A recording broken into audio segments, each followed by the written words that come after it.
جسد شهروند منظوره اشوروی 45 ساله در حوله استقامتیش واقع در کوچه کمسمال شهرک غفورف ناحیه باباجان غفورов با نشانه‌های مرگ مجبوری دریافت کرده شد. جراحت‌ها در قسمت سر و برداشت دیگر ضرب و آسیب‌ها سبب مرگ گردیده است. جستجوی متهمان دیر دوام نکرد. کارمندان مقامات کارهای داخلی با برگزاری چاره‌بینی‌های اپراتیوی همچون گمانبرشونده شخصیت محمد امینов یونس حمیدویچ سال تولدش 1978 استقامت کننده ناحیه باباجان غفورов را معین کردند. در رفت پرسشی تفتیشاتی نامبرده اقرار شده است که گویا از سبب میان او و جلب دیده موجود بودن داد و گرفت پولی جنایت مذکور را صادر نموده است.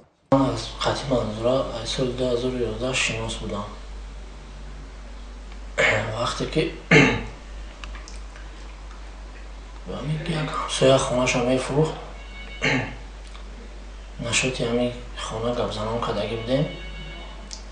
من خودم داداف رفتگی بودم خانه بودم برای خرید فروش کردن. بعد این منظوره خطیبا خوردیم گفت که من گرفتم ایتیم سراستی منش گفت گپ زدیم قطیش گفت من 10,000 اگر تیک مایلش گفت من گرفتم ایتیم بیار سومان من میگیرم ایتیم گفت من گفتم من اگر باید شود $400 دیگه برای میانه را میگیرم ایتیم.